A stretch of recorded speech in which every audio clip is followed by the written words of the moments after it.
we have another live presentation. Cactus videos provide wholesome entertainment for the entire family. They are readily available at any Cactus Video retail store. Get your copies today. And now, live from Studio 1B, here is your host for today's program, Willie Nelson. Our Earth is a very wonderful place. Of all the bodies in the universe, and there are billions of them, only the Earth supports life. Hi, I'm Willie Nelson. I'm your host today of the program Zach Goes to the Biosphere. The Biosphere is located almost 30 miles north of Tucson, Arizona. What is a biosphere? Well, it's an experiment that started nearly 20 years ago. The purpose of the experiment was to see if man can make a closed environment here on Earth. The biosphere is a large building covering about 3 acres. It was designed to have all the features of the Earth in it. There was an ocean, a desert, a farm, a rainforest, and a lot of other things. You will see all these on the video a little later. But first, these messages from your sponsor, Cactus Videos. There's a lot of videos from Cactus Videos retail stores, and you can get all of them. Like, for example, Zach Goes to the Saguaros, Labor Day 96 and 93, The Devil's Escapement 1 and 2, Zach Goes to the Grand Canyon, and this one today, Zach Goes to the Biosphere. We're back again. With me in Studio 1B is Caleb Nelson. Caleb has been watching the developments at the Biosphere. Nice to have you along, Caleb. Thank you for inviting me to the program, Willie. Cactus videos are my favorite videos. Was the Biosphere a success? Not really. What went wrong? It is only 3 acres in size, and you can't make an Earth in such a little space. Well, the Earth is a lot bigger than 3 acres for sure. One of the big problems was there was too much rain in the desert. What caused that? The desert was right next to the rainforest, and some of the rain leaked into the desert. How many people lived in the Biosphere? I think it was 10, but maybe it was only 8. What did they call the people that lived in the Biosphere? Biospherans. What? Biospherans. What did they eat? They're supposed to grow all their own food, but they almost starved in there. Did they have coffee to drink in there? They could have 1 cup maybe every 2 months. That isn't very much. I know. Well, did they have rockets back in there? No. But if I had been there, I would have shown them how to make one. How would you make one? Get about 15 oil barrels and bolt them together with about 70 or 80 bolts. And then at the back barrel, you put in a sheet of metal and bolt it to the back barrel so it keeps the gas that you put in the back barrel in. Then you put gas in the back barrel, and then you put about 15 seats in. Then when all the biospherans are in the seats, then you stick a needle in the front, then put gas in the back and throw 16 lighted matches in. And then the rocket's going to go up and all around space to Mars, Jupiter, Pluto, and the Moon. And then come back to Earth and land right over their ocean. But how could they land on their little dinky ocean because it's too small? The wheels would be like at the side of the ocean. Like here's the ocean and here's the rocket wheels. Then here's the top of the rock. Then here's the thing of the rocket going over the ocean. And what else can you tell us about the Biosphere? It was not much good. What do you mean, not much good? Shows that man's design is very inferior to God's. God's creation produces abundantly. Man's doesn't. Well, let's go with Zach to the Biosphere now. Zach was one of the first ones to go inside the Biosphere, and it opened for the public just 2 days before Zach went to see it.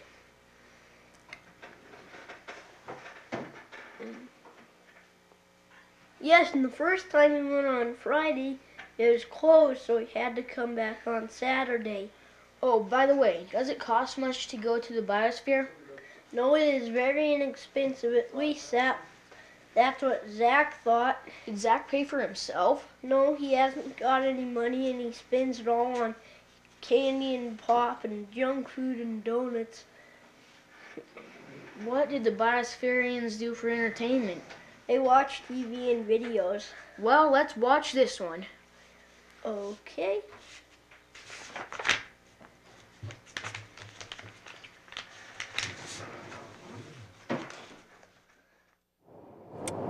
Here he comes. Do you suppose it's open today? Does that be talking to a tape recorder? Yesterday we came up here and we got dumicated. What happened? 2 miles to the Biosphere too. Well, lightning struck the building and we couldn't go in. What do you think the Biosphere 2 is all about? Evolution. Cows up here. Well, it looks like we're gonna get in today, so if we don't, I'll be really mad. There, turn it off. Same lady. Willkommen. Isn't that Swedish? Hi, welcome to the Biosphere. Up ahead, when the road divides, you'll want to stay to the right to the large parking lot. All right. That's Have a good all? time. Well, they'll pick you up by shuttle and take you to where you'll start. Oh, okay. Well, we didn't pay here. Oh, there it is over there. Oh. Told to make a world out of dumb people. Well, they aren't dumb. I read about that. Crazy. Is it made out of glass or? Yeah, it's It made looks out like of it's glass. plastic. Plus stack. Now she said stay to the right, didn't she? Tour parking. Apparently we park here and then the shuttle comes and picks us up. So let's go down to the shuttle station. Do you have the coupon if we need it? Zach has it. Oh, will that one do for all of us? It says it's good for $2 off for every person. Except for you guys are seniors, so it won't work with you. It'll only work for me. I wonder if it's going to be cold or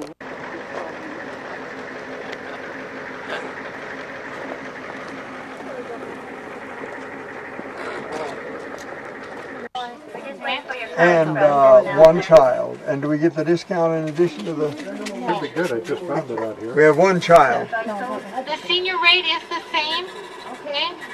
So I'll just give you the senior rate and you can save your coupon, okay? What about the child? The child is, okay. There's one child, correct? Yes. Any senior adult? 4? Yes.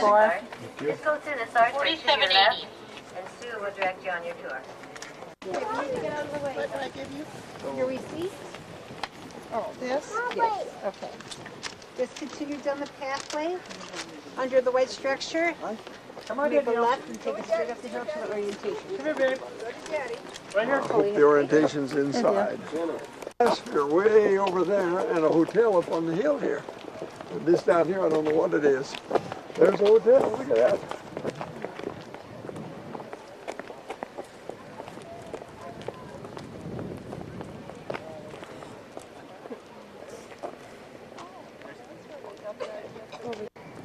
There's where Pena got the idea for DIA, right there. No wonder he's no longer Secretary of Transportation.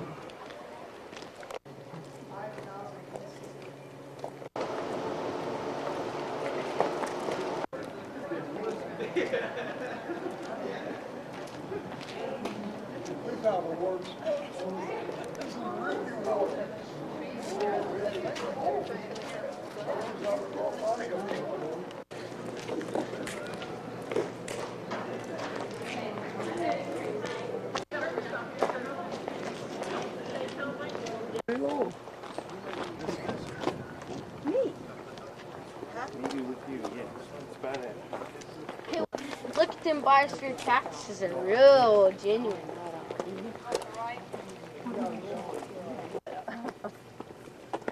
What that is. Apparently you can't even go inside.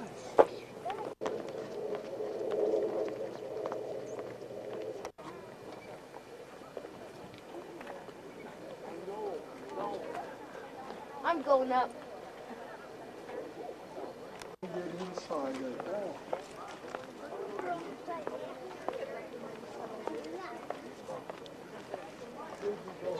Forest, and you can see on the windows it's raining. Well, there's some tall growing plants in there.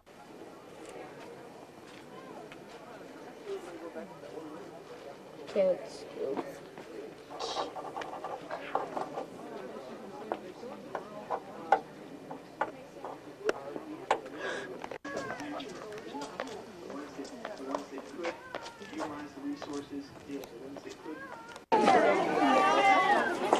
Huh. The empty spaces back there. Okay, here we are inside the human habitat. This is only about the 4th day that people have actually been invited in inside this portion right here in our human habitat. This is, of course, where the biospherians lived while they were sealed inside. And the area that we're all standing in right now is their dining room. That table right there is where the biospherians used to have their breakfasts, also their lunches. Behind that glass wall right back over there was their savanna. That's the savanna actually that you're looking into, the wilderness areas right there. Now originally, this used to be part of the same system, so air would flow between all of these different areas, between the wilderness areas, the human habitat, the intensive agricultural biome over there. No longer is that the case. Now this is an open system. What we had to do is close this off. So there used to be a screen wall right there. What we did is we took that out and we put in that glass wall that you see right there. Keeps air from... Sessions took place between the biospherians, and I can recall one in particular that I liked hearing about. This is one particular morning when they were kind of didn't have a lot to eat, and they were wondering just how long it would take them to actually eat that table were it made out of chocolate. It was anywhere from 3 weeks to 3 months was their answer. So right back over here was their kitchen, fully equipped, state-of-the-art, electronic, modern kitchen. They had a range, oven, microwaves, dishwashers, Cuisinarts, yogurt machines, coffee makers. Yep, coffee makers. They had coffee inside, but as you can imagine, they couldn't get it already ground up, ready for the automatic coffee machine like we can. They had to do everything themselves, starting with the little beans you always see Juan Valdez walking around with. They get them from their coffee plants right out there in their orchard. So they had to do everything themselves. But those plants, amazingly well tended, as you can probably imagine. So the biospherians were actually able to make enough coffee so that each person could have 2 full cups a month. Not a lot of coffee, is it? So what they do is they wait until they had 8 cups, and then they'd have a really long discussion about where and when they were going to drink these cups of coffee that they had. Right above the kitchen area was their entertainment room, big screen TV, surround sound, satellite cable dish. We all know, though, even if you've got every single cable channel in the entire world, sometimes there's something on, right? But what they could do in just such a catastrophic event is they could call somebody out there at Mission Control. Did Blaine talk to you about Mission Control a little bit?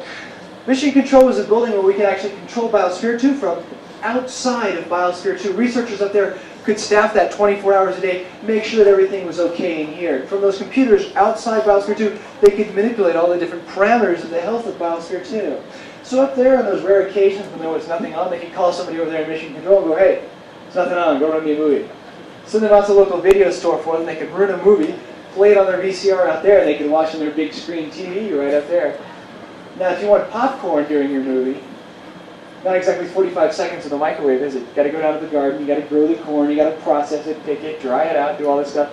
And if you want buttered popcorn, well, that's a different story. You got the goats, so you can go milk the goats, get the milk, and make your butter from your milk, right? But a very arduous process, no longer 45 seconds in the microwave. Pizzas. The biospherians really like to have pizzas, one of their favorite meals. It took them 4 to 5 months to grow a pizza. Think about everything that goes into a pizza. It's not as simple as calling up Domino's in here, right? You have to grow everything. You got to harvest the wheat. You got to make your flour. You got to make your dough. You got to grow the tomatoes. All of this other stuff. And no salami or other beef products on there, right? I guess you can have a chicken pizza if you'd like to do that. But what we have right over here is a typical menu right there on that whiteboard. Some of the things they used to like a lot of salads, Here, before we take off, however, as I mentioned earlier, right there is their orchard, and at the conclusion of the Human Habitat Tour, we're going to give you a chance to visit the $4 million exhibit downstairs. Over 30 interactive stations where you can learn about a lot of the changes that man is bringing about in his environment. So you can spend as much time as you like down there. But out those double doors right there, this is where you're going to head when you're done playing with the exhibit. Head out those doors, and right out there by that little cart, we have a tour that leaves every 20 minutes. That tour is going to take you on the last leg of your tour around Biosphere 2, take you over to the ocean viewing gallery. You can go underground and see what the fishes are up to down there. So we're going to be heading up these stairs right here in just a minute. What you'll see is you're walking up the stairs immediately off to your left. This was their medical facilities. It's now a marine analytical laboratory. They do a lot of research, wet lab chemistry up there. On the other side was their analytical laboratory where they could do research while they were sealed inside. A little bit further up here to your left, you'll actually see the apartments of the Biospherians. Really nice hotel suite style apartments with an open downstairs living space, spiral staircase going up to a loft style bedroom, nice big queen sized bed up there. You're not going to see the beds in there, they're actually up on the lofts themselves. So a lot of people come here with the mistaken impression that the Biospherians are running around in loincloths, living in caves, right, cooking raw meat over an open flame. Not the case, really. This is just like a modern city you'd find out in Biosphere 1. The only difference between a city in here and out there is that this city works in harmony with its nature. We don't produce any trash in here. We don't produce any pollution that could get into our atmosphere or our water. Okay, let's go ahead and head back this way. Two of the apartments of the original Biospherians set up right over there. You can kind of look into those, see what that was like. First one right over there was the apartment of Dr. Roy Walford during the first mission, and then Bernd Zabel during the second mission.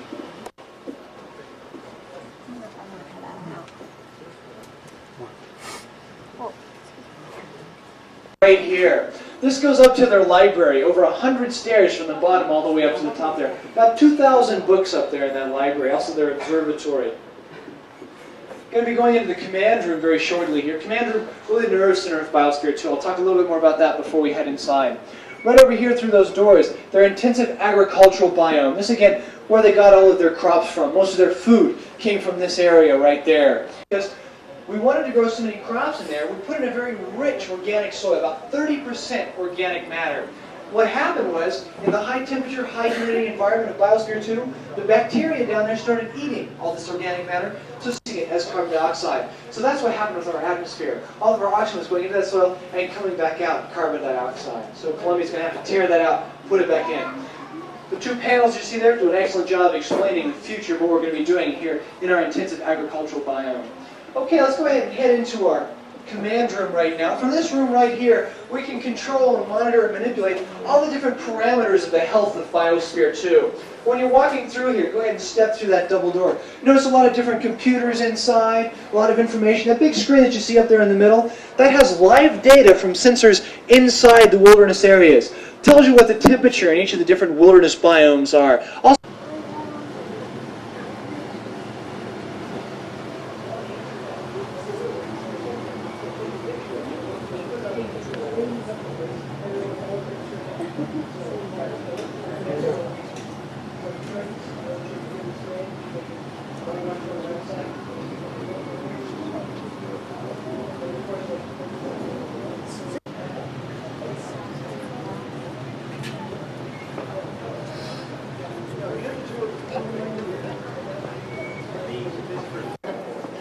it'll be on the intro web right away, so you can go down to the Cyber Cafe and pull up your own picture in just a short time. There's an elevator if you'd like to.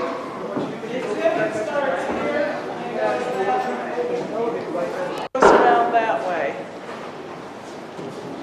Climate Change and Life on Earth exhibit, a $4 million exhibit. We're very proud to have this with us. We just got this online just last Monday. So in this room right here, the displays that you're looking at, talks a lot about the changes that man is bringing about in his environment. We hear a lot about the greenhouse effect, all these greenhouse warming, these gases. Well, here's your chance to read about all this stuff, inform yourselves. So right here, we'll talk about what these gases are, what the greenhouse effect is, things like this.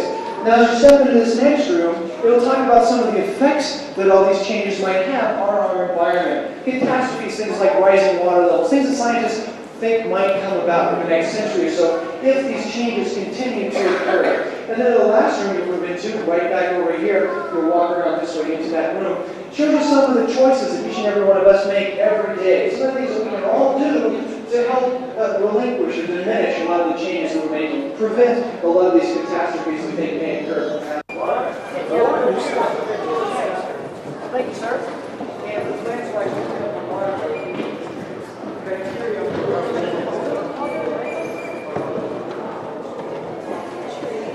Mangoes right up there.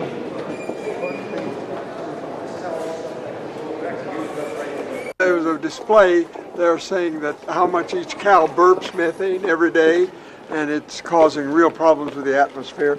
And because people demand meat, we've increased our cattle so much that it's really hurting the atmosphere with all the methane.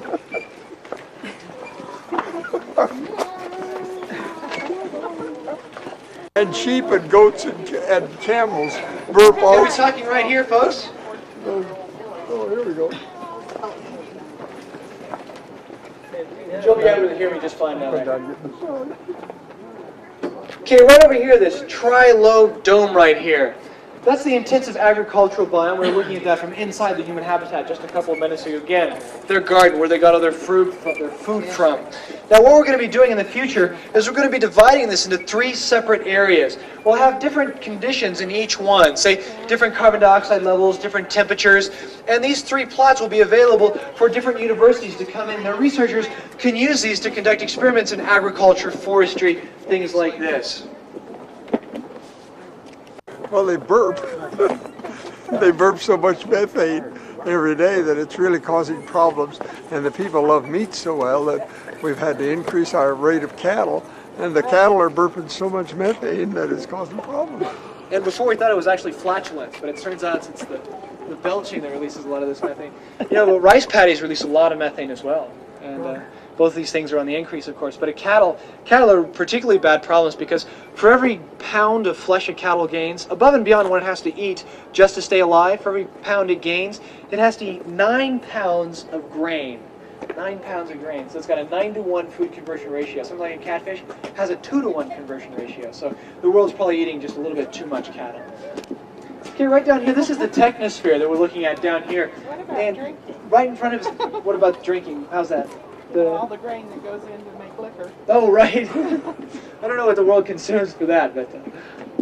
Well, every nation has a terrible alcoholic problem. Right.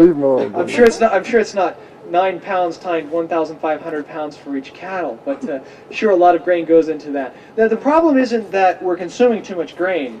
It's that by going through a cow, it's just a very, very inefficient way of getting to the same nutrients because the cattle is just so inefficient at assimilating it. So each time you go through a step, you're losing a lot of the stuff just as heat energy, right? So that's why you got that extra step in there, and it's not as efficient. If that made any sense at all, I hope it did. If not, I'll just move on then. Right down here was the technosphere. This is where all the machinery that keeps Biosphere 2 going, all that's located down there. And right in front of us, that's their wastewater filtration system. This is where they process all the water that came out of the restrooms, the animal bays, the washing machines, the showers.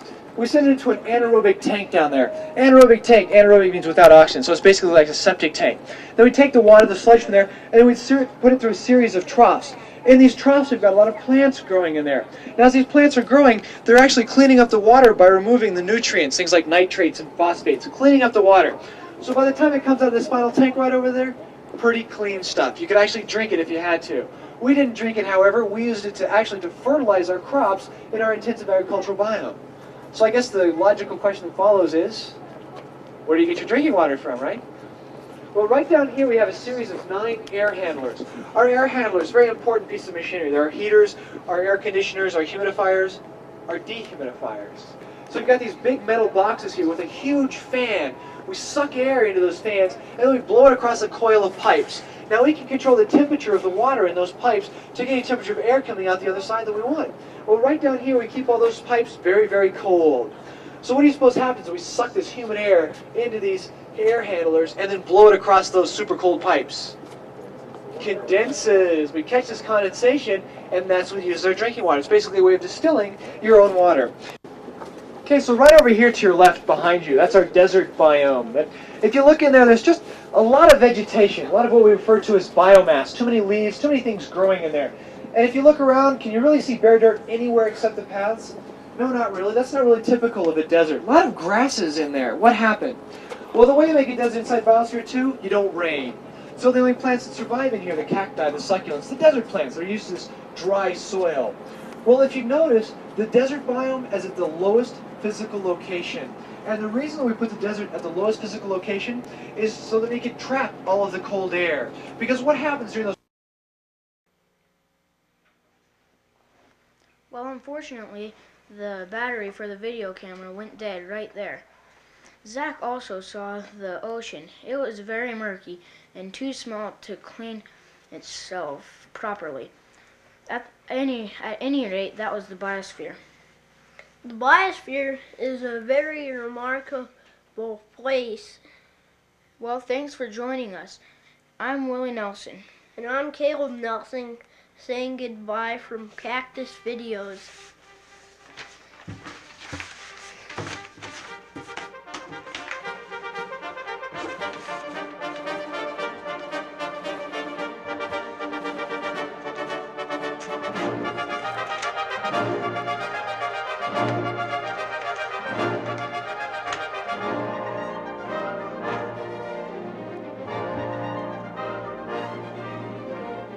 Be sure to watch your local Cactus Video retail outlet for the very latest Cactus Video releases.